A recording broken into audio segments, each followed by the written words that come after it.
So it's just this line. It's this main line. Perfect. Guess what? We wanted to come through even earlier, so that's great. Excuse me. Let me get my burps out before we get started. Okay. Good. Hey, let's try not to like shout too much. Oh yeah. So we're not just like in Actually, the we do have stream. No, yeah. they didn't. We're doing.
Good evening, everybody, and Yes. welcome to our live stream. It is now almost 9:22 p.m. Yeah. on Thursday, August 1st, and no surprise here, we have more storms rolling through East Tennessee. Yeah, shocker. That's been the theme of the week. It feels like Friday. It's just Thursday. But yeah, we have more storms, lightning. It's some impressive lightning, actually. A line has formed, Cassie, and very heavy rainfall, some intense lightning. And we do have severe thunderstorms, including for Knoxville and Knox County. So we wanted to start, though, by showing Wow, you, this that's is from our impressive. Sharps Ridge Tower camera. And take a look at this. In the distance, oh my gosh, you can see the shelf cloud. It looks like starting to come on Yeah. in right now, off in the distance, right along that leading edge. Exactly. Right there of the storms. You got the heavy rain underneath, and then back up in the top here we have a lot of lightning, almost non-stop lightning strikes going on right now. Yeah. Again, this is our Sharps Ridge Tower camera looking back off to the north, back to the north, almost west, Yeah. slightly northwest. Yeah. And then we'll take another look at a couple of our other cameras. This is our downtown camera, also looking back to the north. Ooh, Wow, look at beautiful. that. And you can really see underneath impressive. where we've got the initial storms, the clouds, I should say, being blown out ahead of the actual rain that's coming in to that particular area. You can And see that lightning underneath that rain curtain right there, just kind of coming on in, looking over the Sharps Ridge. Wow, that's impressive. So Douglas Lake pretty. also, oh my, Yes. Cassie hit that at the right time. Oh my gosh, it's always That's so exciting impressive. to us when we actually get to capture the lightning, Right. and maybe lightning bugs, fireflies, maybe. That is impressive. On Now, the on a camera. serious note, On a serious note. we do have some damaging wind gusts possible up to 60 miles per hour. Yeah, the lightning, the storms, very impressive at night.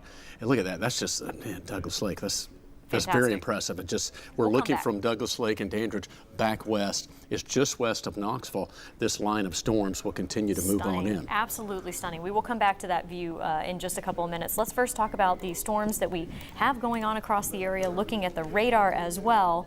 And the thing that we have going on is a line of storms that has developed from what was at one point a mesoscale convective system, an MCS, that developed back off to the northwest, just like we've had all week long. Right. That MCS came across Kentucky, now is into our viewing area. That MCS has actually fizzled out, but the tail end of it, we have development Yeah. along this line that now extends from southwestern portions of Virginia all the way back down into Knox County. And look at all of that lightning. And yes, every one of those yellow polygons is a severe thunderstorm warning. It is a severe thunderstorm entire warning. line. Yeah, exactly. And so if we're anywhere in that line near these cities, the main threat is damaging wind gusts up to 60 miles per hour. There could be some low-end, marginally lower size hail, but heavy rainfall, damaging wind gusts up to 60 miles per hour. Those are the main threats, and some intense lightning. What Cassie is showing right here, this is the velocity. That's where you see the brighter green. That's a little bit higher up. You know, so when we see the bluish colors, that's when we're starting to get those wind gusts up to 60 miles per hour. There it looks like maybe a little bit of a hail core in Hardin Valley on the northern side of Farragut into the Hardin Valley side with Campbell Station Road, Hardin Valley Road, seen in Connor Mill Road as well as Hickory Valley. You're seeing maybe some hail there that's starting to develop. And I tell you what. And if not hail, torrential I was rain. about to say that. Yeah, you go outside, if you're outside this evening, it is so humid. It is muggy. Very muggy. The atmosphere is primed. We had a lot of heat and sunshine this afternoon. It's super duper muggy. Remember, we had a heat advisory actually where some places Yes. felt as warm as almost 105 degrees. And now we've got that warm, soupy atmosphere, and we've got the lift, we've got the storms, and here we go. Here we go. Let's follow this line up. So there was your Knox County section. Northern Knox County coming out of Anderson County now. We're getting into parts of Union County following that lineup. And then continuing up toward the Washburn area, lots and lots of lightning. And this is where we've actually seen some of the stronger wind gusts showing up. Right there. We're a little bit lower in the storms because we're closer to the radar at this point. Right. Also could see some wind gusts in the Powell area very shortly here. These are still showing up in our weather system as maybe slightly below severe limits, but I think the National Weather Service went ahead and issued these warnings up and down this line because the storms are growing so fast. They're strengthening. That's a great point. They're in a strengthening and developing mode. By the way, tree down on Norris Freeway. The time is estimated just before 9 p.m., 2 miles southwest of Norris in Anderson County. So up around Norris, got a tree down. So that's another proof when you get some confirmations of some wind damage with the potential storms. That's what we're looking at. So yeah, as far as the potential. Yeah, we do have that we have an elevated risk for some damaging wind gust out of some of this line. And we're even seeing some of the winds kicking up there where we could have a little bit more shear involved for parts of the Central Valley up into parts of Virginia. And that could get some of these severe storms rotating a little bit. That just simply means they're a little bit more capable of producing some damage. And I guess we're going to have to be watching, Cass. Yeah, and the thing I think that's most interesting is that, remember, these storms, especially with this pattern, are very tricky to forecast too far in advance because they really develop off of what has happened right before them and what the current conditions are, and the models had a horrible time seeing this. Yeah, small scale boundaries. It's not like a big low pressure, a strong front, real organized feature. Yeah. This is a very small, discrete, kind of subtle features that are harder for models to depict, even our high resolution models, because they fall in between some of those grid points and spacing, and they just do the best job they can. They're trying. Yeah, giving some hints that we're going to see something. So this is an update we're looking at right here, Cass. This is an update from the Storm Prediction Center that just came out about not even half an hour ago. Right. And this is new. Earlier today, we were under a marginal level 1 risk for severe weather. They've actually upgraded us to a level 2 out of 5 slight risk. So there's an elevated risk of severe storms now from Lenore City over to Oak Ridge, Maryville, Pigeon Forge, northeastward, where you see that yellow on the map right there. And that does include the potential for some rotation in some of these storms. And again, this is new information. Yeah. Because the atmosphere was able to destabilize enough today with all of that heat, all of the humidity, and the system coming through, that now we have this threat that we didn't expect to be seeing across the area. Yeah, exactly, 100%. I mean, it's in response to all the heating we had earlier, in response to how this line has behaved, and how now that it's getting down into a very rich, humid environment. Was looking at some of the parameters, earlier. Some of the lifted indices, the Cape values were just really up there. A lot of buoyancy in the atmosphere, a lot of heat, a lot of energy, and a lot of moisture. So even well after sunset, that's why we're seeing some of these storms even increasing, because there's no lack of energy and moisture in the atmosphere. There's plenty for it to work with. So if you are along this line, you're under the severe thunderstorm warning from near Tazewell down to Maynardville, back to just east of the Oak Ridge area and down to Lenore City. That's our line. And if you are along that line or areas to the east, you need to be taking shelter in a sturdy building, the lowest level of your home, away from doors and windows as these storms come through. We've been talking about this all week long, about all the rain that we've been having, and that has saturated the soils. It does not take a lot of wind right now to knock down trees. So that's going to elevate that wind damage potential, even if we don't have wind actually reaching 60 miles per hour, which is the criteria for a severe thunderstorm. Right. Even if we have a 50-mile-per-hour wind gust, that's enough to knock down a tree right now. Yeah. So that's the other thing to remember, is that we actually have a slightly higher risk than we typically would because of our preceding conditions. Yeah, 100%, Cass. And the lightning is a great indicator. A lot of times when you see the strength, look how, and this is, what was this, last hour, right? If we just go back one more hour just briefly. But look at how it's developed. You can kind of see, just looking upstream, look at that. See how it formed into a line right there? So all the way now from around Jonesville, Pennington Gap, in Lee County, Virginia, this whole line, Cassie, you mentioned this as we started out in our live stream here, this whole line has now been warned by the National Weather Service in Morristown from Lee County, Virginia, Hancock County, Sneedville included there, Claiborne County, Tazewell, New Tazewell, right down into Granger, Union, Knox County, most all of Knox County, including the warning. It does dip down into Blount County near Alcoa, Rockford, and extends over into a portion of Loudoun County, basically around the split, and near Oak Ridge, Solway, and near Clinton as well, so the eastern parts of Anderson County. But this line over the last couple of hours, again, lightning gives you a good indication of whether it's maintaining strength, is it increasing, is decreasing, and certainly it's been increasing in strength, especially in the last hour. And Cassie and I were talking about that. The lightning started really showing up on our cameras, and in particular when it gets dark, it's so easier to see. It's much more visible, obviously, at night once the sun sets. You can really see it popping. On the one hand, it's incredible lightning show to look at. On the other hand, you need to be safe. Let's we're going to zoom on in because it's coming in. It's knocking on the door here at Knoxville, and we're going to see some very heavy rainfall. And again, at the very least, we'll kind of sample the atmosphere. What we're seeing some 40 to 50 mile per hour winds across North Knox County.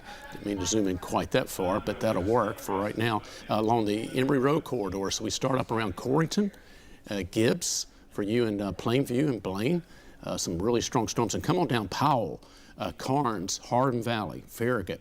Again, about to cross over the interstate. This will have a high impact, certainly on the roadways, with a lot of ponding on the interstates and the roads, so certainly traffic is going to have an impact. It's not a real wide line, so it's going to progressively move through, but it's dropping some pretty intense rates of rainfall.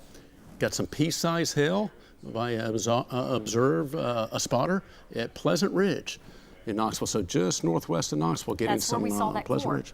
I think Yeah, that's where we exactly. saw that little hail There core. you go, find that and see Yep. that. Okay, boom. So And it's crossing moving. over Pellissippi and I-40 right now. Ooh, I could go do a traffic camera. Okay. I'm going to go get that set Oh, up. perfect. I'll be right back. We'll do that. And as Cassie's going to do that, there's a look at our hail core that's traveling from Hardin Valley north of Farragut, basically right over Pellissippi Level Road area right now, kind of into the Cedar Bluff. Now, we're not talking about necessarily damaging hail, but just wanted to show you the hail potential with that particular storm. And that's what we're looking at right there. Again, that's an intense rain and a lot of lightning, and we do have potentially some damaged winds. Let me go ahead and show you the velocity right here. And so where you see the brighter colors, and again, if you look right up here on our scale, and particularly, well, a lot of times we see that going from the green to a lighter shade of blue, that's when we're looking at that potential damage and wind gust. So we've got from Powell to Knoxville, this is some stronger winds here. Also approaching Halls, Fountain City, and coming on down, again, Pleasant Ridge, Norwood, continuing around the Clinton Highway, Oak Ridge Highway corridor, and feeding on into Lincoln Heights, just west of Knoxville here shortly, and continuing from Bearden and heading into the Sequoia Hills areas shortly, and back out west of Farragut, and continue to move also down into portions of Loudoun County. Doesn't look the winds are quite as strong in Loudoun, moving into Blount. They are the strongest right now, pretty much just to the north and west of Knoxville, right in here. This is the zone where we have some higher winds. So Powell, Carnes, again, Pleasant Ridge, Norwood, continuing to make its way toward Sturkey Hills and continuing toward Fountain City. So anywhere along Cedar Lane, Cedar Lane, that was my Green Acres impression, but Cedar Lane, Emory Road, and continuing up toward Halls. Again, Black Oak Ridge, Beaver Creek, and again, the Beaver Ridge, Copper Ridge corridor, we're seeing some of those stronger storms and higher winds. It is a severe thunderstorm, actually. Wow. Yeah, this tells the story. Okay, How about there's the this? wind and the rain. What is wow. that on the label? Can't quite see it, but This is at that West Knox? I-40 and Pellissippi. Okay, this perfect. is looking to the left. So Pellissippi is to your right. You're kind of up on the overpass. Look at the sheets of rain and the Wow. headlights there of that semi-truck. You On got- the other side, it looks like we've got a semi-truck pulled over to the Pulled side. over. Don't know if he's pulling Wow, over because look it's at so the rainy. wind. That's a lot of wind. Oh my goodness That's gracious. impressive. And the lightning. Wow. This is one of the wildest T-Dot cams I think I've ever seen. Wow. Look at the sheets of rain moving That is across a the road right now. heavy windswept And rain. that is a lot of wind on that camera. And again, this is I-40 in Pellissippi, so out in West Knox County right now. Wow. Meanwhile, let me show you the contrast at Middlebrook. Oh my It goodness. hasn't gotten there yet. Crickets. Crickets on Middlebrook at I-40 at the moment, but that heavy What a- rain is going to be what a moving in. Look at the contrast. contrast. Oh my The goodness gracious. sheets of rain, it's blowing the camera. I mean, there's all kinds of things going on here. The camera blowing around as the cars go by. Look at the wisp of water on the road, the rain.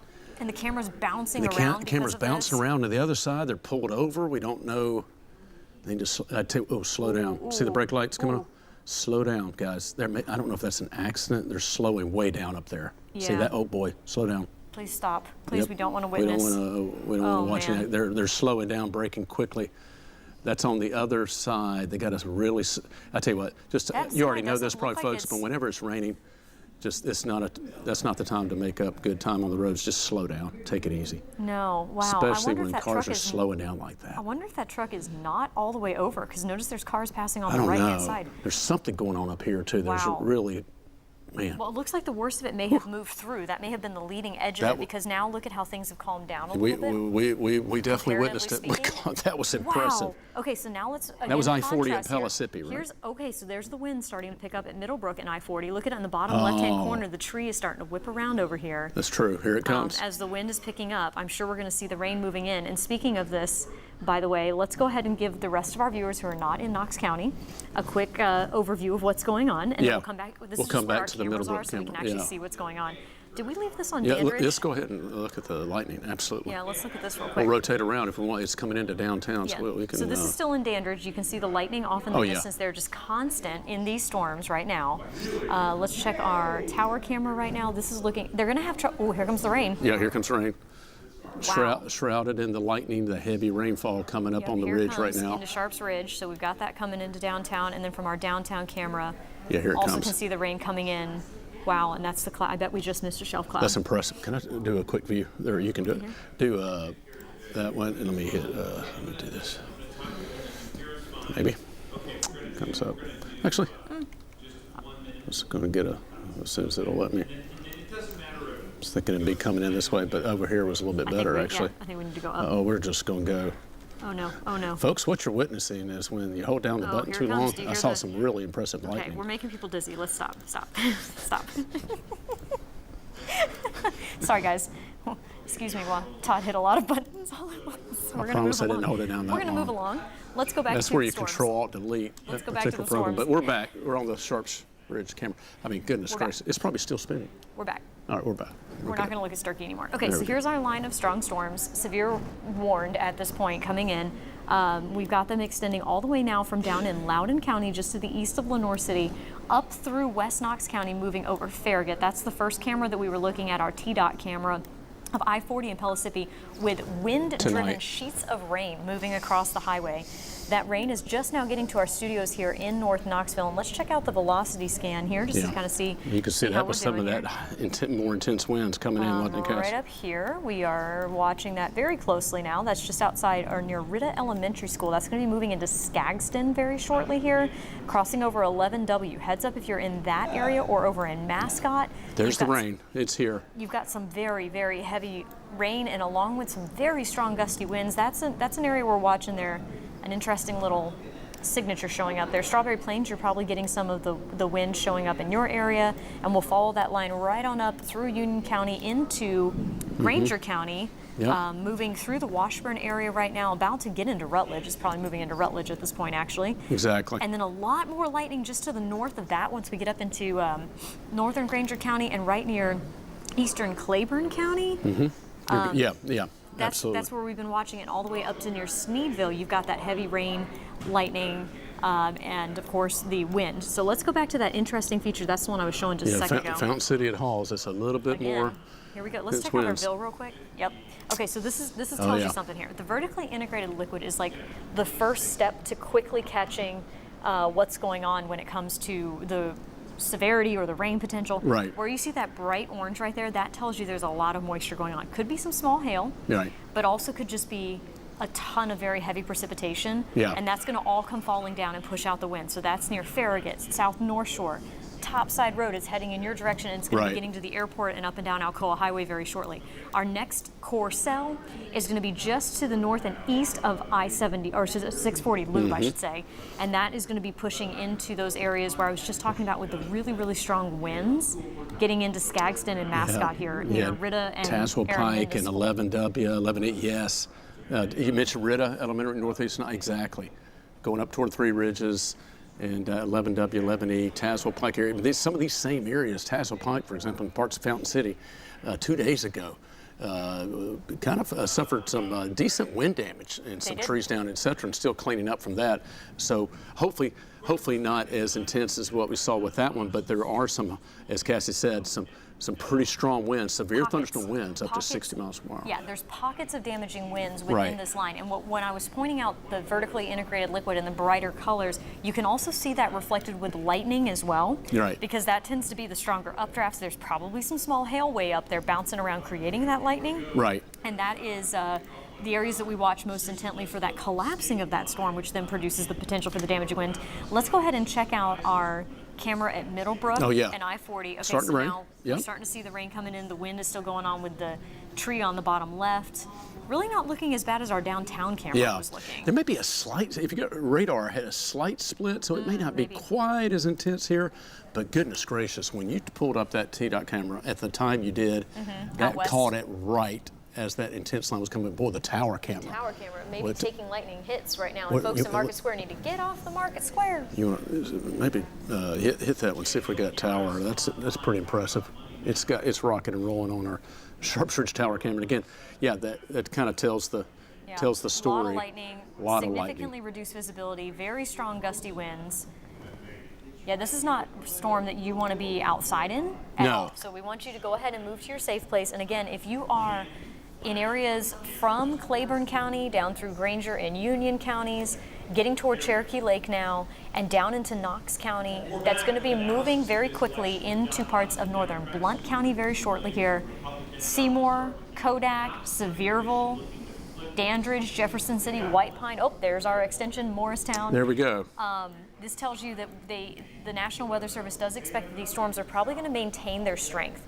And that's why they've gone ahead and continued that severe thunderstorm warning now all the way over into western Greene County at this point. So Hawkins, the rest of Hancock, that pretty much just is going to go ahead and cover. It's going to cover those everyone. areas, aren't they? And up here in Hamlin County, now you've got the severe thunderstorm warning for you. I would not be surprised if they are currently drawing up a new warning for Jefferson County, Sevier County, Blount County, and the rest of Knox County that we were just talking about. And Cass, that area you mentioned, unstable air. New information from the Storm Prediction Center that this area could see more than intense thunderstorm winds, even a little bit of rotation. So that area is also in our elevated slight risk area, level 2 out of 5 versus the 1. So it's basically from Knoxville up to Tazewell and east, across the rest of East Tennessee that has some of the higher potential. We can hear the loud thunder. By the way, it's lightning first, and then lightning causes the thunder. So if you see the lightning, you can count, you can count seconds and determine how far away that storm is. If you get to 5 seconds, how far away is that storm? Do you know that answer? If you said 1 mile, you are correct. It's like 4.93999 or something like that, but it's basically 5 seconds equals 1 mile. Camera? Is it still going? It's still going. Okay, we're I'll going tell you what. Did it stop? That low cloud coming in right go there. back straight, just close that out. I think we've lost Sturkey. They're going to need some WD-40 on that one for more. So Todd hit a button and it was still going around and around. So there we go. It's back. Okay, sorry about that. I was just trying to. I know y'all can't see what we're talking about here, but. Yeah, we're moving our cameras around different. Oh my gosh. Okay, let's take Sturkey. Okay, fine. We'll take Sturkey. Is that zoomed all the way up? Yeah. It is. Okay, perfect. Wow, that lightning was very close. Hey, Cass, it is. Large tree down blocking both lanes of North Campbell Station Road. That was the one in Hardin Valley and right across the ridge. We were showing Pellissippi and I-40 with that wind that was going across the road. Yes, that was it. That's that same cell. The cross street is Yarnell Road. So again, 3 miles north of Farragut, North Campbell Station Road. As you leave Farragut, go up and over the ridge, right on top of that ridge on the other side. And by the way, that's a very wooded area on both sides. That's an area that's sometimes prone for tree damage there. Yep. You know that area well. So cross street is Yarnell Road. At Campbell Station, we got a large tree down that's blocking both lanes of North Campbell Station Road, 3 miles north of Farragut. So heads up with that. That occurred at 9:30. That was 14 minutes ago. And that call coming in. So yeah, as Cassie said, that's exactly the most intense winds that were coming in with that line. We saw the hail core right about there. And as Cassie was explaining very good and appropriately, that's where you see the greatest lift, where you get the hail core, the lightning, etc., and those very intense winds being transferred down the surface, doing some pockets, as Cassie said, of damage, and that's where we're seeing the pockets of light. You see a little bit of a split from between Halls and then West Knox. So Knoxville and directly west of Knoxville, I think that's one camera, so it wasn't raining quite as much, but if you go down Pellissippi, look down Pellissippi, and that's some intense. Yeah, so it's like one of my friends like says, red rain type. Yep, so it's going to be coming right over North Shore That was eerie. Yeah. It just stopped. It was like we were in a hurricane, and then it just got silent here at our station. That's a little unnerving. Okay. That was weird. Man.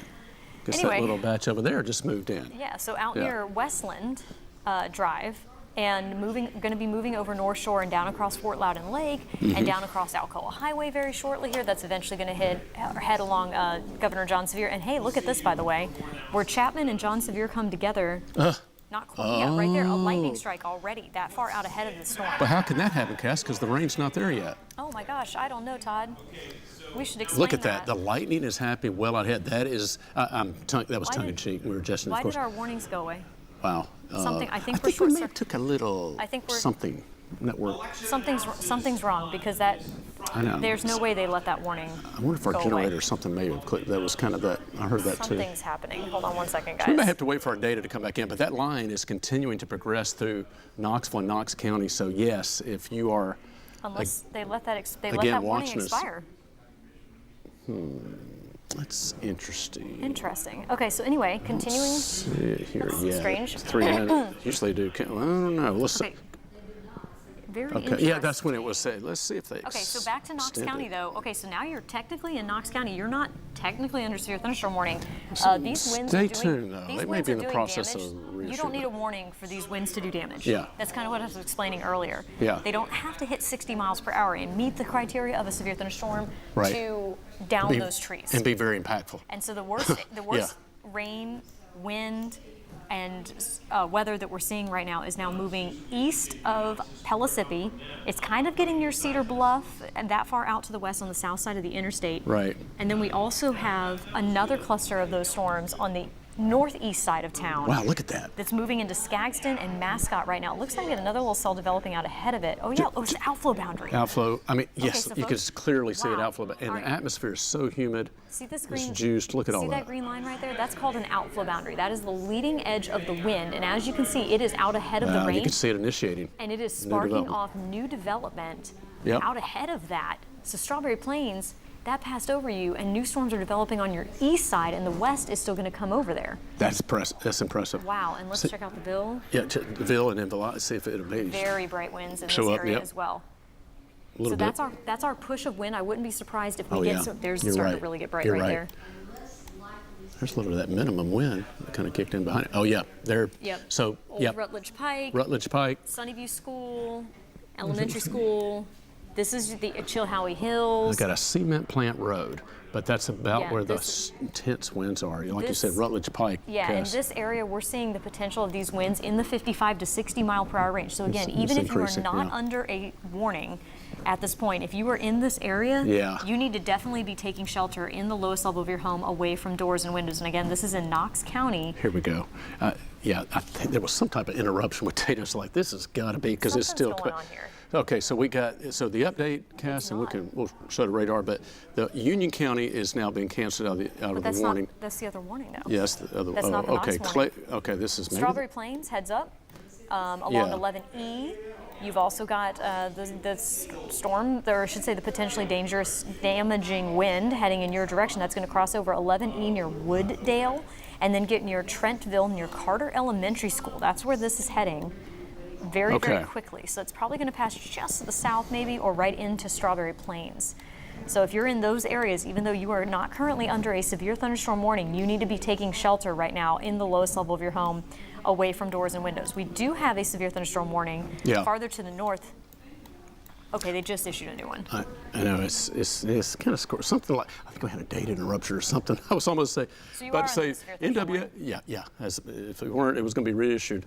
Here we go. Yeah, they just did it. There you go. So there's your 60 mile Until per hour winds. 10:45. That is a brand new one, actually. Yeah. Okay, I feel better. Yeah, I was about to say, if What's anybody from the happening right National now? Weather Service Morristown's watching us, They're watching. if you don't mind reissuing that warning or thank whatever, you. because it went away, but we're actually, if anything, seeing stronger winds.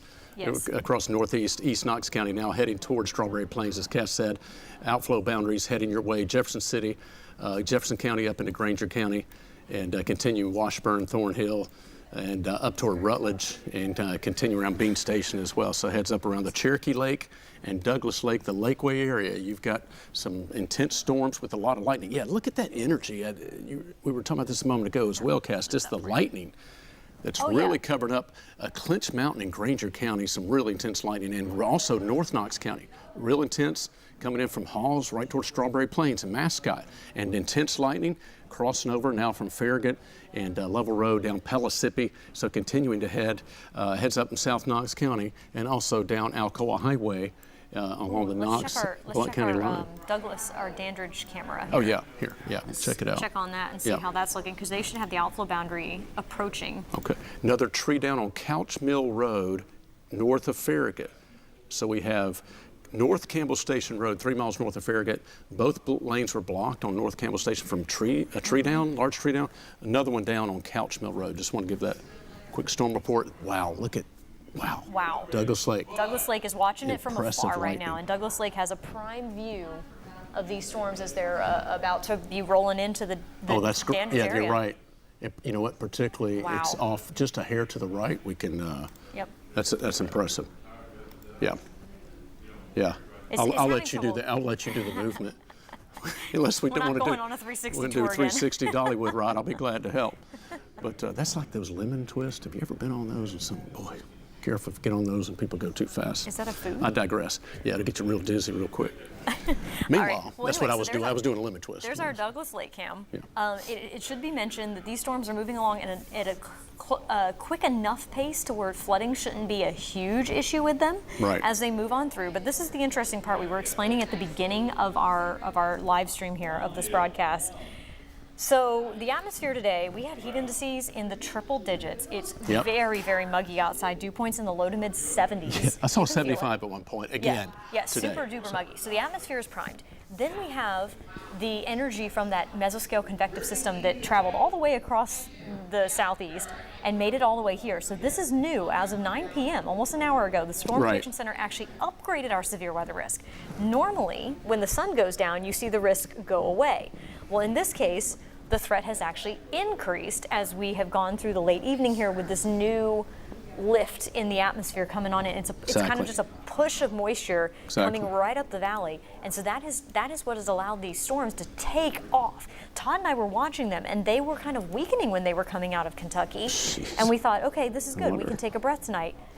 And then they've run into this very unstable part of our atmosphere. And the other thing that comes along with this, by the way, is that the Storm Prediction Center did introduce is the potential for some rotation with some of these storms. In that particularly in that yellow area. In that yellow area. So let me widen out the view here and go back just a little bit. Look how they got it pegged, because that's exactly where those strong storms are increasing in strength as they're moving into that highlighted area. Yeah, and let's go back a little bit farther to show you where these all just came from this evening. All the way back to earlier tonight. You can see that cluster way back off to the west. So this is where that cluster was, where we were really starting to pay attention, just before 4 p.m. There you can see it coming into Kentucky, and here it comes across Kentucky. Now it's coming down into our area. Notice right here, the storms are weakening right at about 8 to 8:30, and then boom, they just hit our very unstable atmosphere and have since taken off. Now once this line passes, we could see a few more storms popping up overnight tonight, but the severe weather threat should start to decrease because these storms are going to tap into the atmosphere, use that energy, and then leave things a little more stable. Also, on the backside of a strong mesoscale convective system like this right here, this is a cool pool of air, so that's very stable, and that's why you see nothing on the backside of those storms. Now, right here, these storms moving into Nashville are right along the edge, that boundary between the cool air to the north and the warm and very muggy air that's down here to the south and coming up here in the valley. If that area scoots over, if that cool pool moves over us and then moves past us, we could see additional development overnight tonight. But as I mentioned, the severe weather threat should be lower overnight. The bottom line is you might have rumbles of thunder and heavy rain waking you up overnight tonight. Excuse me. Let's again walk through some of the thunderstorms and the warnings that we currently have in effect as I take a drink of water while we're talking here. All right, so the warnings. Sorry, Cass, had a little bit quick. We got a 10 o'clock Fox show coming up, and we're going to see if we can keep streaming. If we have to go at 10, we're going to be Fox 43 broadcast, so you can hop over there. And of course, we'll have a full update at 11 o'clock coming up, Channel 10. But we're going to try to keep streaming this if we can. We'll let while you we know. multitask, while we do both. So we'll see. You know. Yeah. So stay tuned. Just stay on here. Okay. Yeah. So here's our latest warning. We'll start in the south and then work our way north. So Okay. this warning is an extension for the storms that are currently in Knox County, extending over into western Jefferson County. So the warning now includes the rest of Jefferson County, into parts of Cott County, all the way over to Hartford, pretty much all of Sevier County, and the northern half of Blount County. The strongest parts of those storms, you can really see kind of the two cores in Knox County right now. Yeah, exactly. With the two clusters of lightning. And those cores are more easily seen when we show you the vertically integrated liquid. Earlier we were talking about that Ville being very bright in color when we were seeing it just to the north of I-40 and to the west of Pellissippi in the Hardin Valley area. Well, as that cell moved to the south, we've had multiple reports of downed trees out in that area. So heads up along Alcoa Highway, down near the airport in Blount County, and up into Sevier County along Knox County along Governor John Sevier Highway. That's where we've got very strong gusty winds and that main core of lightning and heavy rain. Then to the north, this is our other core. Right there, yeah. See that bright yellow core right there along 11W that's going to be crossing over 11E? That main tall part of the storm is collapsing. Right. And that's pushing out that gust of wind over on the east side of Knox County right now, crossing over 11E, right near Carter Elementary School. It's passing into Strawberry Plains. It's going to move over the county line into northern Sevier County near Old Dandridge Pike and into Jefferson County here. So if you're out ahead of that near Piedmont Elementary School or over to 92 or up 11E or even along I-40, getting out to near 407, Kodak. Right. Yeah. Well, it's going to be moving into your area and then eventually over into Dandridge as well. Absolutely, and that's exactly what you said, Cass. It's collapsing. Thorn Grove Pike area, out toward Johnson University and continuing to make its way into East Knox County. That's some pretty intense winds. The hail core and the stronger winds and velocity, they go together. As Cass was talking about, it's a collapsing storm. Collapsing storm, literally. Yeah, those two pieces of energy right there. The two bright colors have disappeared. So the storms are literally collapsing in Knox County right now. Right. Farther to the north, we have that wind threat actually moving right over the, not the airport, radar. Yeah. That's what that is. National Weather Service up in National Alpha, Weather Service, West right Hamlin County. Right there. That's where we've got the wind now moving on in. You can see how bright those winds are coming right into where not the airport, where the radar is. It's a radar. Right. For some reason, the word radar doesn't want to work in my mouth tonight. We do have, notice on the other side how it turns red. So green means inbound. Yep. Red means outbound. And look at how the colors change as the winds go from approaching the radar, right there, green, to moving away from the radar, red. There it is. So white pine, it's coming for you. And that's where we also have another severe thunderstorm warning that extends for the rest of the valley all the way up into Hawkins County at this point. And on this end, we're not seeing the wind quite as bright up in this area anymore necessarily. It was pretty bright. It's kind of in Granger County, moving to Rutledge. Look almost how it dives toward the radar right there. Isn't it something? Interesting. There's a few National Weather Service employees up under their awning outside trying to take that in and get the full effect of that, but hopefully safe under cover. That's pretty impressive. Yes, and you can Those actually strong see winds coming right into West Hampton. The outflow boundary is so discernible right now out ahead of these storms, and that might actually be a good sign, because when the outflow boundary gets too far ahead of the line, it actually will kind of stabilize the atmosphere. Now, it may kick off new storms. Yeah, exactly. But the wave is crested. Yes. It's coming down. It's collapsing, and then it's forming a new wave ahead of it, and maybe that builds like that. Like the atmosphere is like an ocean. That's right. So we'll see if that outflow boundary helps to kind of reduce the severity of these storms as they move over to east. Also, usually along that outflow boundary is a shelf cloud. Yes. So if you're in those areas while it's approaching, let's go check out our Dandridge camera again here. Oh, it's getting. Oh, here it is. It's pretty intense. Let me show y'all what we're seeing right there. I think you can see the the shelf cloud. And if folks ever take a picture from a safe distance, it can't be right on the storm with the shelf cloud approaching. You know what they call that? A shelfie. Yeah. Okay. We're 2 minutes from 10 o'clock broadcast at Fox 43. It'll be coming on approximately 10:01, so we'll be getting ready for that here. When Danielle, are we going to be able to continue our live stream as well? Going into your... Okay. That's the plan. So folks that are watching our live stream right now, you're going to get a glimpse of the behind the scenes. Typically at 10 p.m. or almost 10:01, we come into our newscast on Fox 43. So you can either stay here on the stream Stay with here us. on the stream? Yeah, and watch that. Or you could turn on Fox 43 if you needed to. But either way, we're going to continue our coverage of these storms as they continue to move across the area this evening. We have had some reports of damage with them. Right. And let's check our power outage map. And see what's going on thank you, here. Kat. You have a little delay. This live stream right now, there's a slight delay on at 10. So, we're starting to get some customers out. Yep, we're getting some power outages at both. KUB's got 3,300 out. Yep, KUB has 3,300 customers. I'm going to take a guess on where these are. Out west. Okay, yeah. Oh, on the east side of town, too. It's on the east side where that storm was collapsing. Very interesting. And picking up. Yep. Oh, you know what? Yeah. Maybe there may be some delayed reports. That may be LCUB. This is LCB. Yeah. But yeah, that's. And if you're hearing Don Bosch getting upset in the background, we're wrapping up, so we're getting off, Danielle? We may pause, may conclude. Or can we just say welcome? Yeah, I think we're going to. Okay, yeah. Okay, so folks that are watching our live stream, grin and bear it. You're going to see some behind the scenes. We may pause and be quiet at times. Yeah. Just keep watching and we'll keep you up to date on things. Be right here. You can. Good night. Is that Dandridge, Douglas Lake? You can see that behind us, yeah. Yes. So we have power outages reported out in West Knox County, out near I-40 in Pellissippi, up into the Hardin Valley area.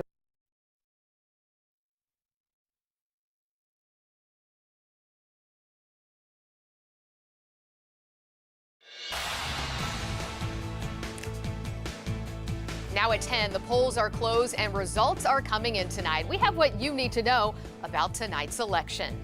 And later on, after a global tech outage that grounded thousands of flights earlier this month, some passengers say they still haven't been refunded. Tonight, Fox 43 finds out what you're owed.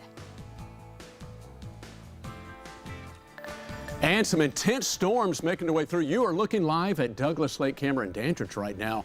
And that tells the story. We've got some intense thunderstorms, some damaging winds still possible, very heavy rainfall, and yes, a lot of frequent lightning. We'll have your full update with a look at radar and Futurecast next. And fall football season is less than a month away now. One player on the team is projected to be a top 10 draft pick. Tonight at 10:55, you'll hear from his teammates and team staff about his potential on the field this season. Live from Knoxville, you're watching Fox 43 News at 10. Hello, everyone, and thanks so much for joining us for Fox 43 News at 10. I'm Brittany Bailey in for Katie Inman tonight. We are going to start things off talking about our weather forecast and send things right over to Chief Todd Howell. Another very busy night in the Weather Center, Todd. It's been a long week, Brittany, hasn't it? Yeah, you're looking live at our Douglas Lake, Cameron, Dandridge. The lightning has been popping. Cassie Nall in the Weather Center, and we've been tracking these storms that have been moving through. I mean, that's just, you know, it's incredible to look at, right? But there's a lot of energy in the atmosphere, not only the frequent lightning. And again, this is Dandridge, Douglas Lake. We're looking back to the west-northwest. Storms moving into Dandridge, Jefferson City, up to Morristown area, the Lakeway area, Cherokee Lake and Douglas Lake, but also have made their way through Knoxville. Some pretty intense winds, and we have some reports of winds, tree damage north of Farragut, northern Campbell Station Road, at Yarnell Road, also Couch Mill Road, and we have more of these storms, severe thunderstorm warnings right now, including for portions of Knox County, Jefferson, Sevier, Blount, and Cock until 10:45. So this is a large area. This is a line of very heavy rainfall, lots of lightning, damaging winds up to 60 miles per hour possible. We're looking at several clusters of these stronger storms, particularly just south of Knoxville now, South Knox County, northern Blount, Alcoa Highway, high winds, heavy rainfall, and East Knox County, Strawberry Plains, Thorn Grove Pike, and making its way into Jefferson County and also at Kodak, heading toward Jefferson City and Dandridge. Very intense storms approaching Morristown, so Hamblin County, Jefferson County, up into Granger County. A lot of intense lightning. This storm, this whole line is moving to the east. Damaging winds up to 60 miles per hour is the main threat. Very heavy rainfall, frequent lightning, maybe some small hail. It's already clear back to the west, and this will be the main line for this evening. But I'll be back to talk about more storms. We have a weather impact alert that will be in place again tomorrow for Friday. We'll have that forecast for you in just a moment. Brittany, we'll send it back to you. Todd, thank you. It is election night in Tennessee, and we are learning the results of the races across East Tennessee. Reporter Aaron Velasquez is joining us now from the Democratic Watch Party, where incumbent State House Rep Sam McKenzie came out on top against challenger Daisha Lundy. Aaron? That's right, Brittany. It's a packed house here with people keeping an eye on all the Democratic Party races across the county and state. Like you mentioned, incumbent Representative Sam McKenzie earning his victory tonight with over 60% of the unofficial votes heading his way. He faced off against another East Knoxville native, that's County Commissioner Daisha Lundy. They were vying for their party's nomination to represent Knoxville's District 15 in the state legislature. Representative McKenzie has held that position since 2020 and says that he's been a staunch advocate for public schools. His opponent, Dr. Daisha Lundy, has served as Knox County Commissioner for District 1 since 2020, and her campaign for the state legislature has been criticized by McKenzie as being bankrolled by what he calls pro-voucher PACs. One of those being Team Kid PAC, the PAC associated with Tennesseans for Student Success. They received backlash last month when they sent out mailers that mentioned Dr. Lundy's time with Knoxville College, leading to a response from the historic college, which denounced the use of their name and mission in the mailers. It's clear that the candidate's stance on public education played a big role on their campaign trail. I think a message has been sent across this state to stop it, stop this assault on public education. I count it an honor. You know, every time I drive to Nashville, I still get goosebumps. The fact that 70,000 people have put their trust in me to say he's going to do a good job representing us. McKenzie adds that he believes Democrats are making strides across the state, and he says that his victory will show that Knox County isn't as Republican as people may believe. As we mentioned, McKenzie won the race with unofficial results showing more than 60% of the votes being cast his way. He's set to face off against Republican candidate Justin Hurst in the November election, where we'll see who will be representing Knoxville's District 15 in the state legislature. Till then, we'll send things back to you in the studio, Brittany. Aaron, thank you so much. Now moving on to the State House District 33 primary, an upset in that race. Republicans John D. Reagan and Rick Scarborough went head-to-head there. Reagan has held that seat since 2010, but tonight Scarborough has edged him out in that Republican primary. 3 people are running to represent the Knox County Board of Education in District 2. Incumbent Jennifer Owen fell to Democrat Ann Templeton, a mother of 2 who served as PTA president at Beaumont Magnet School. Democrat and veteran teacher Patricia Fontenot-Ridley was elected in District 3, and in District 5, Republican Lauren Morgan will now join the 9-member board. Reporter Sarah Ottman is joining us now with more on the races for Districts 4 and 9, and we are expecting those commissions races to be close calls. We were expecting that, Sarah. Yeah, Brittany, definitely a close call for District 9, but here at Hawley's, the Democrats are coming off of a win with Shane Jackson as their county commission for District 4. Now, this was a closely watched race this election cycle, as District 4 has been almost exclusively represented by Republicans, but they are leaning more into the Democrats. Jackson says that him and his opponent, Garrett Holt, both ran a great campaign, and he's just excited now to get to work. Well, I feel great.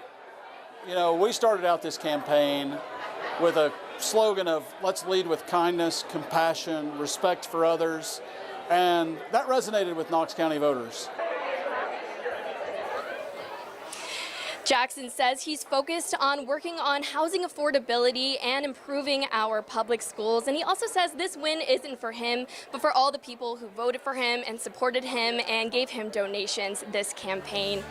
Now, as for District 9, Andy Fox and Matthew Park are definitely running a very close race, usually just by a margin of 15 votes. We're not sure who's going to take home that win just yet, but we will keep you guys updated as we learn more.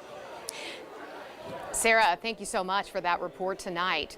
Well, Congressman Tim Burchett did run unopposed in his race. The Knoxville native represents the 2nd congressional district in our state, and he has held his seat since 2019. For the U.S. Senate Democratic primary, State Representative Gloria Johnson is winning her race against Marquita Bradshaw. She represents District 90, formerly District 13, also based in Knoxville. A final count of the votes came in around 8:15 this evening. She's held her seat since 2022. So Johnson will now take on Republican Senator Marsha Blackburn this November. This is video of Blackburn at the RNC just a few weeks ago. She has held her seat since 2019. Now we turn to the state's District 6 primary. Republicans Monica Urban and Becky Duncan Massey faced off in this one. Massey has held that seat for 12 years, and tonight the primary race has been called in her favor. Reporter Maria Guzman is joining us now live with this report. Hey Brittany, we're in the Crown Plaza here at the Republican Party watch party, and like you said, Becky Duncan Massey is the Republican Party pick to represent them for District 6 seat come in November. Now, she received more than 6,000 votes, while her challenger, Monica Urban, received more than 4,000 votes. Now, Becky Duncan Massey has been a Tennessee state senator since 2012, so she's been in office for about 12 years. Now, she comes from a family of politicians, so campaigning and running is in her blood. Now, she is the chair of Transportation and Safety Committee and a member of the Health and Welfare Committee. Now, I spoke to one voter who says the young vote is not dead yet. He's here for the future of Knox County. I want to be a homeowner, I want to raise children and have the American dream, and I know that politics directly affect that, so I'm going to vote for a financial future that supports the lifestyle I want. And another voter tells me he voted for the future economy in his district, that he wants to be a homeowner one day. Voting for policies that keep things affordable and promotes young people like me to own a home and to gain economic and financial stability is important to me. Now, here at the Republican Watch Party, we've seen both local and state leaders. We saw Sheriff Tom Spangler, also Representative Tim Burchett is here, and Knox County Mayor Glenn Jacobs. So the present here is definitely large. In the meantime, from the Republican Party Watch, I'll send things back to you, Brittany. Maria, thank you. Knoxville police are looking for a second person in connection to a shooting at a gas station. Police say Robert Steed was shot at the Shell gas station on Summit Hill Drive. He also was shot during that incident on July 20th. Police did also already arrest one person in connection with that shooting. Changes are on the horizon at Blount Memorial Hospital. The private nonprofit Prisma Health, which is based in South Carolina, is merging with the hospital. And here's a look at how leaders say it will impact you. So the interim CEO says the plan is to hire more physicians and to open more locations. Leaders say we may see a name change, but the most important changes will center on improving that experience for patients. We've got a great team here, and we don't make the progress that we've made without a great team. And I think the addition of Prisma Health takes us the next step forward. Yesterday we got to announce that we're now a 4-star hospital, and we're very excited and very pleased with that. And I believe Prisma will actually help give us the expertise and the depth to be able to take all those things to the next level. Leaders expect to make that partnership official later this year. Coming up, it's an experience like no other. You can help a furry friend and your own mental health. When we come back, we'll take you on a field trip that is boosting spirits.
You're watching Fox 43 News at 10. New tonight, a unique experience is popping up at more animal shelters across the country. You can take pups on field trips. The outings are helping to boost the dog's chances of being adopted while also offering health benefits for their temporary caregivers. Ted Lidner has the story. Turns out helping man's best friend can also do a whole lot of good for mankind. Okay. A growing number of animal shelters nationwide are encouraging volunteers to take dogs out of their kennels and on special field trips to parks, beaches, and beyond. Once a week we come up here and we take a dog out for about 2.5 hours. At St. Hubert's Animal Welfare Center in New Jersey, staff say these outings offer dogs a critical chance to get exposure to the outside world. Volunteers fill out mini report cards after each excursion, giving insight into things like how the pups performed on car rides and their behavior around other dogs and with children. According to data from the American Society for the Prevention of Cruelty to Animals, roughly 3.1 million dogs enter U.S. animal shelters every year. But these doggy field trips can actually help increase a pup's chances of getting a forever home. Many of the dogs that go on field trips do end up getting adopted, and there's some data that shows that they get adopted at a higher rate. Animal welfare experts also point to data that shows how breaks from shelter life help to reduce a dog's stress levels. This while also providing emotional wellness to volunteers. We love animals, and we love helping the animals, and they help us. And they make you feel good. Yeah. I mean, all those kisses she gives you. St. Hubert's conducts about 2,300 adoptions a year. At least half of those animals went on at least one field trip. Ted Lidner, Fox News.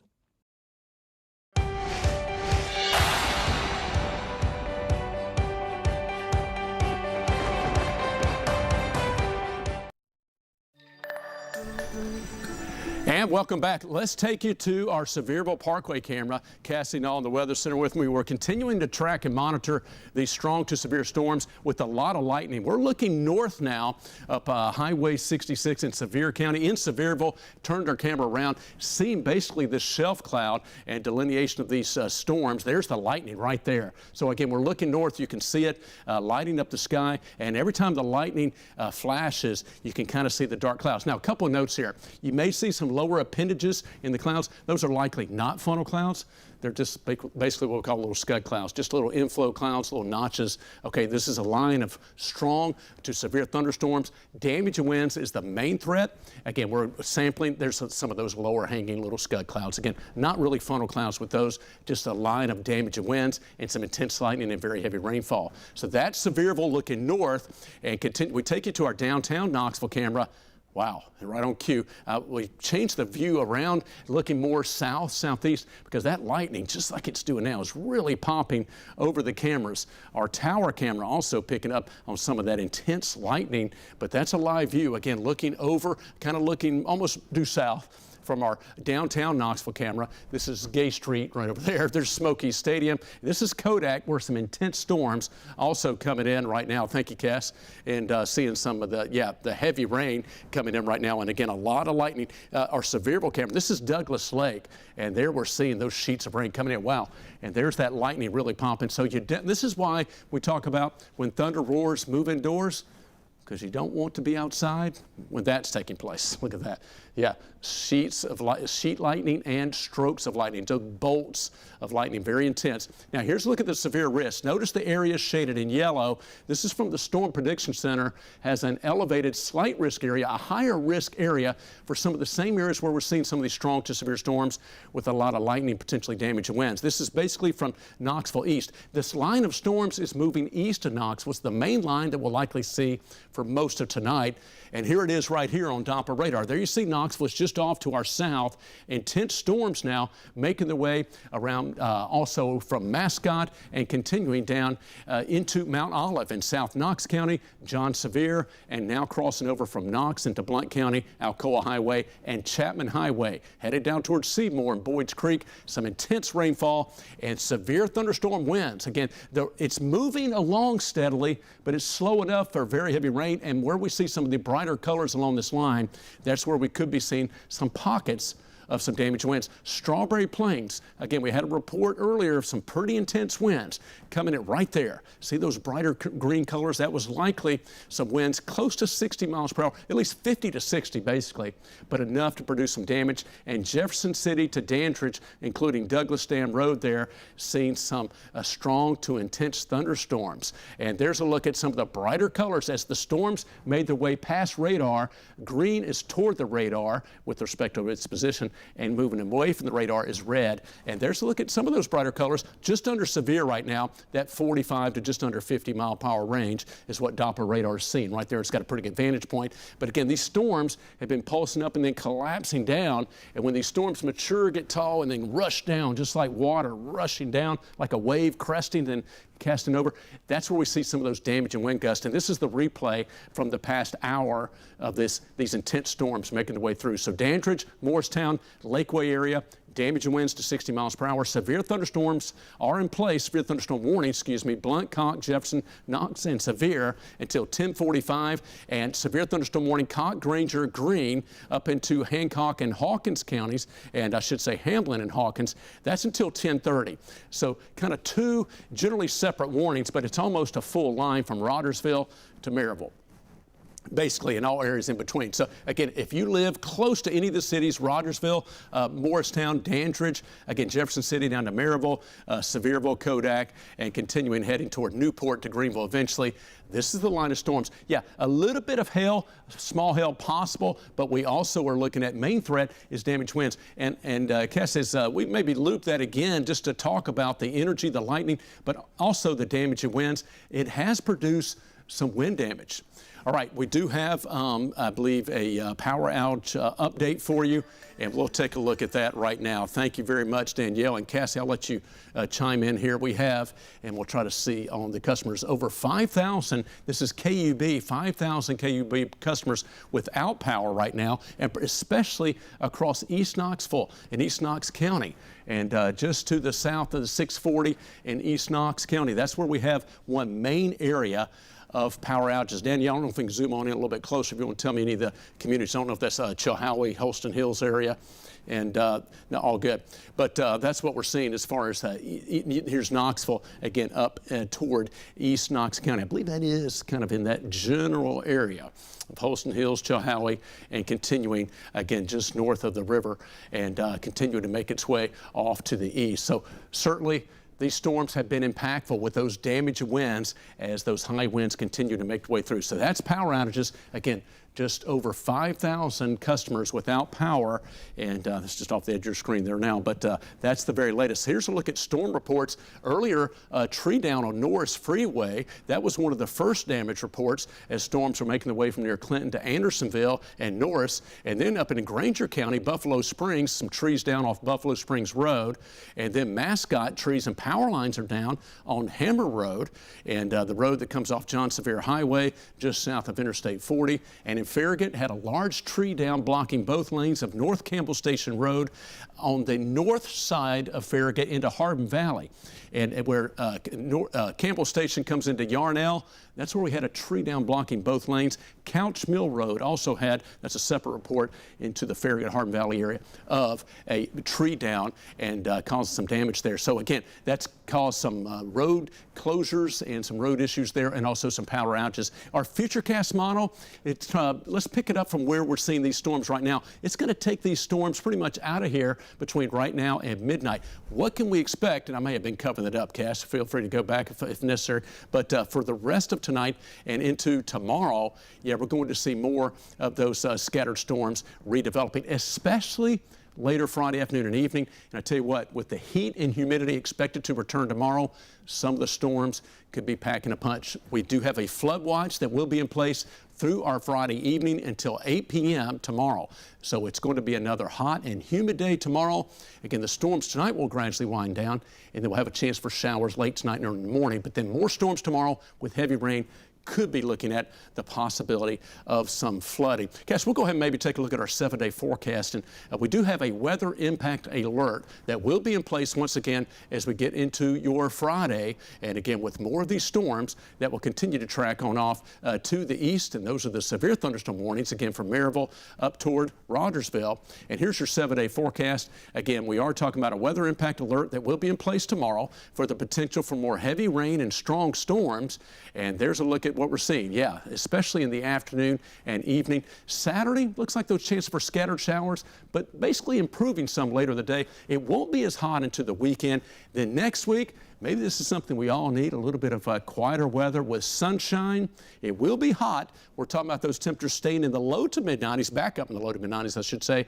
But much of next week looks to be a drier week with more sunshine and, yes, the hot temperatures, but at least we'll get a little bit more calmer, quieter weather as we go later this weekend into next week. All right, that's a full weather update for now. Cassie, thank you very much. And we'll keep you updated with more weather information and much more of Fox 43 at 10 News coming up right after this break. Stay with us.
And impactful storms continue. Look at this, ongoing storms making their way through portions of Jefferson County, Sevier County. This is in Sevierville looking north. Some strong to severe storms continue to have a high impact in some areas with damaging winds, intense lightning, and very heavy rain. I'll be back to talk about how much longer we can see these storms tonight, and we'll look ahead again to your Friday forecast next. And at 10:55, day one of football camp is in the books at UT. Our sports team takes us to practice as the Vols prepare for next season. You're watching Fox 43 News at 10.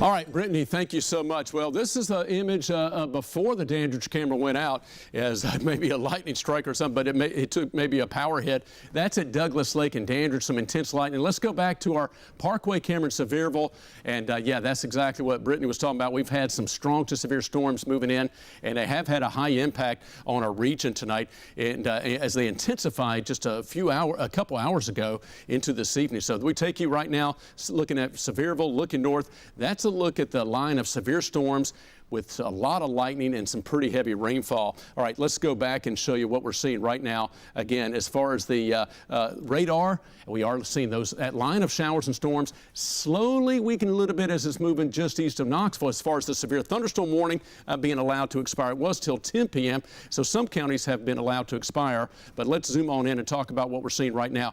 From Rogersville to Morristown, we're still looking at some of the stronger storms for you. Again, not under a severe thunderstorm warning, but heavy rain just below severe levels from Rogersville to Morristown. But here's the severe thunderstorm warning that does still include Blount, Cock, Greene, Jefferson, and Sevier counties until 10:45. So this is the one large severe thunderstorm warning, covers multiple counties and cities. Dandridge, you're covered up. Douglas Lake, and again, it may be one reason why our Dandridge camera at Douglas Lake just went out with power. We'll hopefully get that back up. Also, Sevierville, we saw those storms looking just to your north. That's our camera view, and it's looking right at those storms right there. Seymour, Boyd's Creek, and Kimberlin Heights area seeing some heavier showers and storms around Johnson University earlier, also in northern Blount County. We have a flood watch looking ahead to our Friday as well. These storms will continue to move on out. Then we're going to have more showers and storms redevelop, especially later Friday afternoon and evening.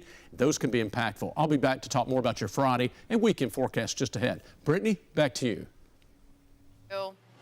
Right now, our Verify team is working to address your questions about the conservative agenda known as Project 2025. Tonight, our National Verify reporter Casey Decker explains what the proposal says about Medicare and Medicaid.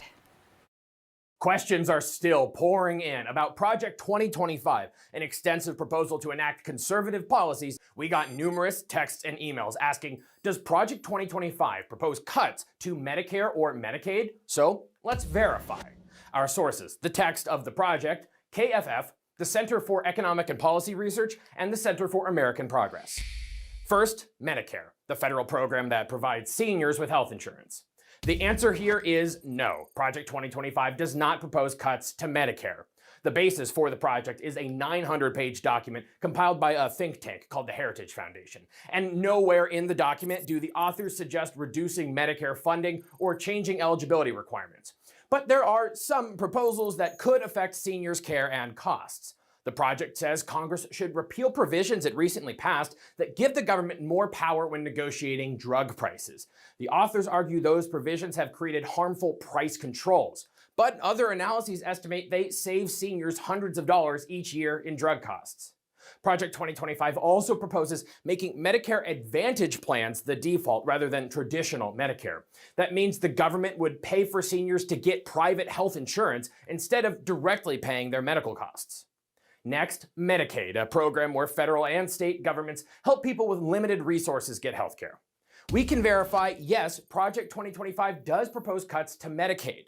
The authors want to cut costs by reducing eligibility. Specifically, they want to install a lifetime cap on how much time people can spend on Medicaid.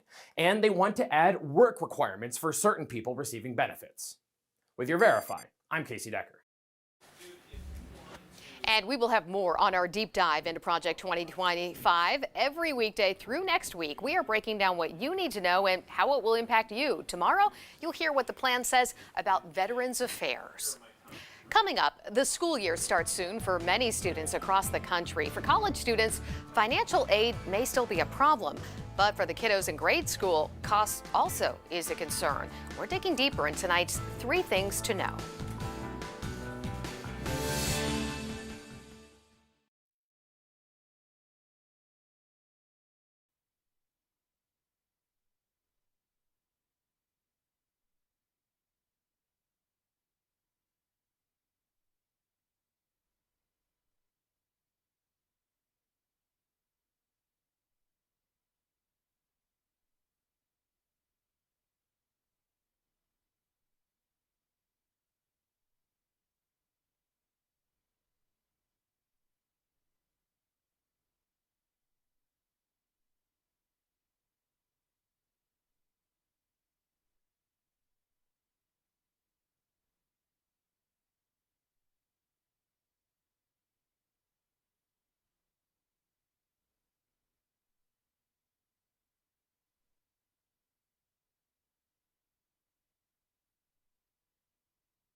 Without their financial aid, and that's going to lead off tonight's 3 Things to Know in Education.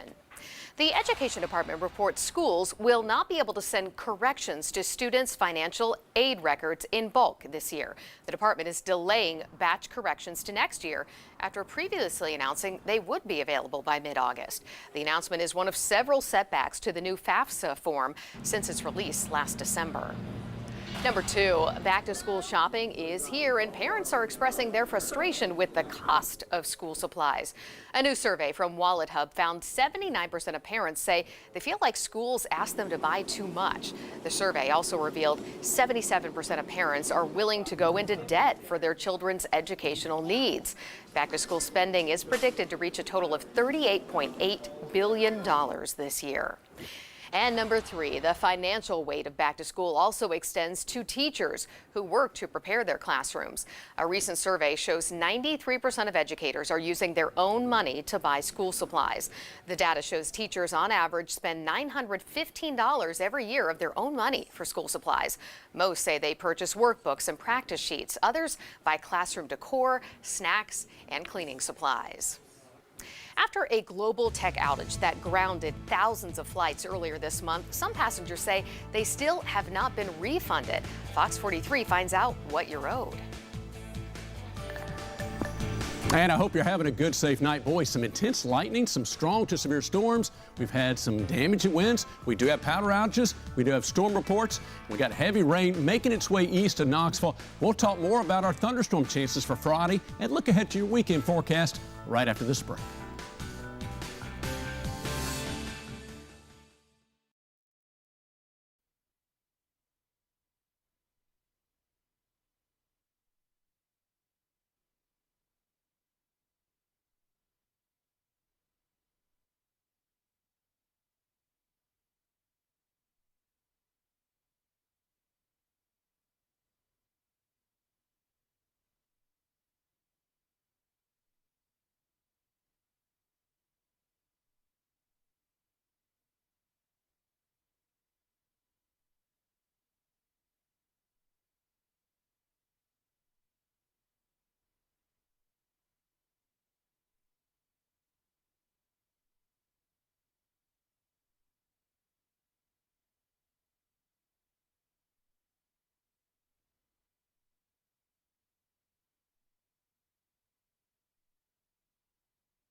New tonight, the CrowdStrike outage that led to a meltdown for airlines may be over, but people are still frustrated with how companies handled the flight schedule. And the federal government is now investigating how Delta handled this situation. Fox 43 finds out what your rights are in terms of refunds and reimbursements.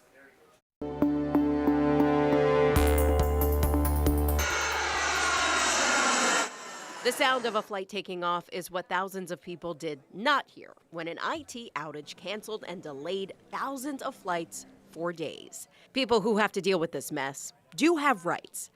The Department of Transportation has a sort of Bill of Rights for passengers. It states that people can get a refund if your flight is canceled and you decide to not take another flight. This refund should come the same way you paid. Now, we know issues like the CrowdStrike outage can make these moments tense. So if someone says you can't get a refund or only offers you a voucher, do not take it. Instead, file a complaint with the DOT and dispute the charge with your credit card company. This applies to all flights that land or take off from the United States. But if your flight is significantly delayed and just keeps getting pushed back, there is not a federal rule that requires the airline to compensate you, at least not yet. Earlier this year, the DOT updated the rule to give passengers even more rights. It defines a significantly delayed flight as 3 hours domestically and 6 hours internationally. along with some other protections about layovers and seating assignments. The biggest change is that this rule would require refunds to be automatic by the airline, meaning you wouldn't have to spend time on the phone or in line requesting your money back. You would just get it. Unfortunately, that rule is not in effect yet and likely won't be fully in effect until spring of next year. Now, there have been some lawsuits to stop that rule, but travel industry experts say they don't think those cases will stick, mostly because what they're pushing back on has nothing to do with this scenario.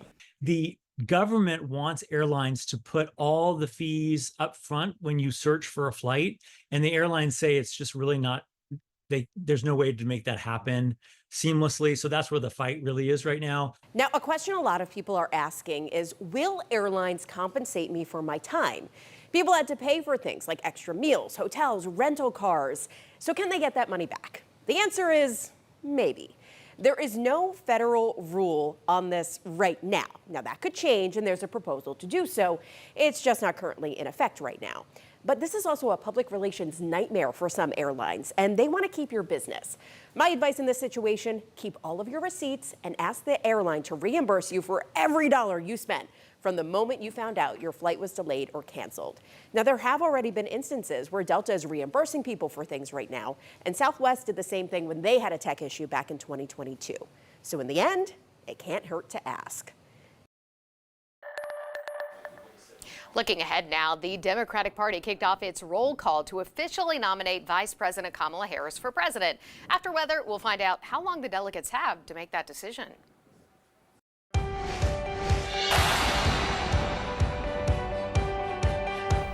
And welcome back. Quick update. We'll get right to this with radar in a moment. Severe thunderstorm warnings have expired across the region, and just some strong storms. We'll take you back to our camera views, which still show a lot of lightning. But before we get there, hey, we got to get to your Friday Comfort Cast. Yeah, that's on the docket first and foremost. And here's what we're looking at. It's going to start out potentially wet with some scattered showers. It's a warm and humid start tonight and in the morning. And once we get into our Friday afternoon, hot and humid, no doubt about it. And we're going to have some more scattered showers and thunderstorms redeveloping tomorrow afternoon, tomorrow night. Because of the high humidity and a cold front slowly moving in, we could see some strong, maybe a few more severe storms with heavy downpours of rain. Yeah, you know, tonight was a little preview and just had a general disturbance that was kind of moving more to our north, but had very warm, humid, still enough unstable air to get these storms going. Tomorrow afternoon, tomorrow night, similar, and could have another round of strong storms. All right, here's what we're looking at. We've got Sevierville camera looking north, and the sheets of rain are coming right into Sevierville. You can see it pretty much coming right toward you, if you will, as far as our vantage point, coming just like that, as far as the showers moving in. So we're looking due north from Sevierville and up toward Kodak. Wow, there's the lightning. And so that's in Sevier County right now. Again, heavy rainfall. The warnings have expired. Hopefully those winds continue to gradually come on down, so just below severe levels, but some intense lightning, still some strong winds, and some very heavy rainfall. This is our Sharps Ridge Tower cam. May still see the lightning popping up here occasionally. We've changed our camera, kind of looking off to the east, southeast as well, tracking the storms. There it is. And again, sometimes it's really cool, boy. If you get the camera up, you can see the kind of the streak lightning. Yeah, those bolts that kind of go sideways. Of course, you got the big bolts that come down and even some sheet lightning and all different types of lightning. But boy, a lot of times you can see those streaks of lightning off in the distance, and that's what we're seeing right now. Camera views have told the story certainly this evening. Here's a look at the past 3 hours. Those storms continue to move on through. Again, no more warnings in place, but here's a look at the past 2 hours of storm reports. As the storms, again, going back 2 hours, started in Norris, Campbell Station Road near Farragut, and again, also up around Maynardville, I believe it is in Union County, and also around Mascot, Strawberry Plains, Newmarket, also into Granger County around Washburn, and continuing into Hambly County and Morristown. Yeah, had multiple trees down in some of these areas, and that's had an impact with power outages being reported. We have strong storms now, below severe levels, but some 40-mile-per-hour winds, frequent lightning, very heavy rainfall. They are starting to weaken. That is good news as those storms continue to track on off to these. So here's a look at our forecast the rest of tonight. Again, those will end. We'll have a chance for some scattered showers in the morning, but then later in the afternoon, looks like a better chance for more of those scattered showers and thunderstorms. And some of those could pack a punch later Friday, Friday night. Then once we get into Saturday, we have a low pressure and cold front that moves through. We'll have a chance for scattered rain showers Saturday, not as hot in the upper 80s. Sunday looks dry, and most of next week looks like it will be sunny, dry, kind of hot, but at least quieter with highs in the 90s. That will do it for your weather update. Let's get you back to your headlines with Brittany. You're watching Fox 43 News at 10. New tonight, the Democratic National Committee started its formal process of picking its candidate to replace President Biden on the ballot. While Vice President Harris has been front and center, delegates still need to officially cast their votes. Connor Hansen has the story.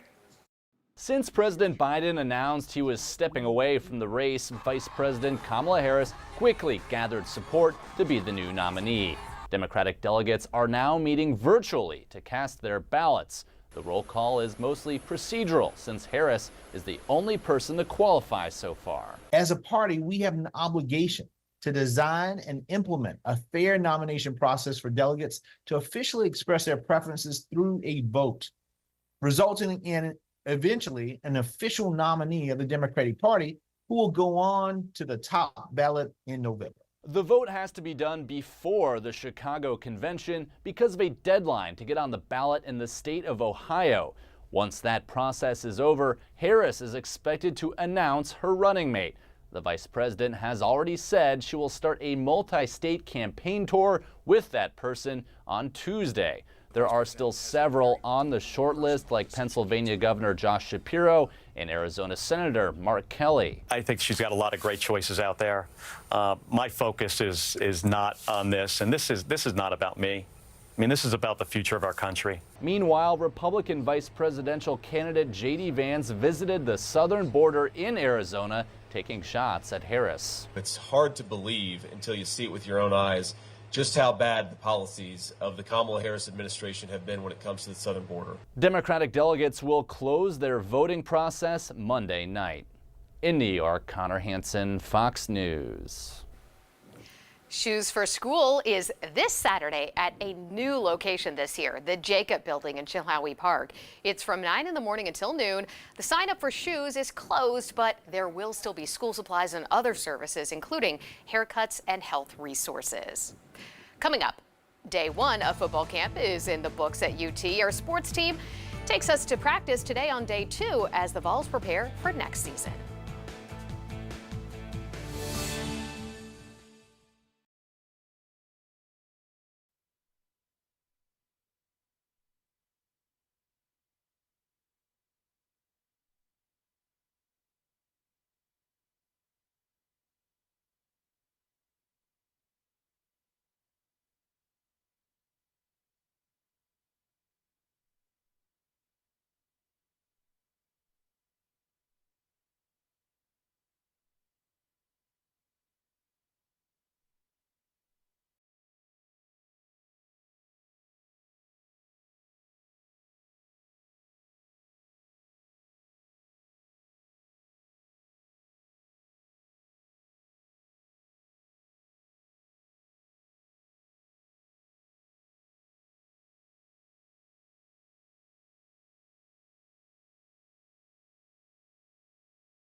Tennessee's football season is creeping around the corner, but the hype around edge rusher James Pierce Jr. hasn't really slowed down since the 2023-2024 season. The preseason first-team All-American gained a lot of national recognition after proving to be one of the best at his position in the SEC.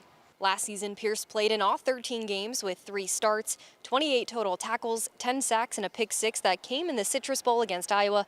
Took it 52 yards in the fourth quarter to cap off a shutout performance from the Vols. Pierce is expected to be even more dominant in his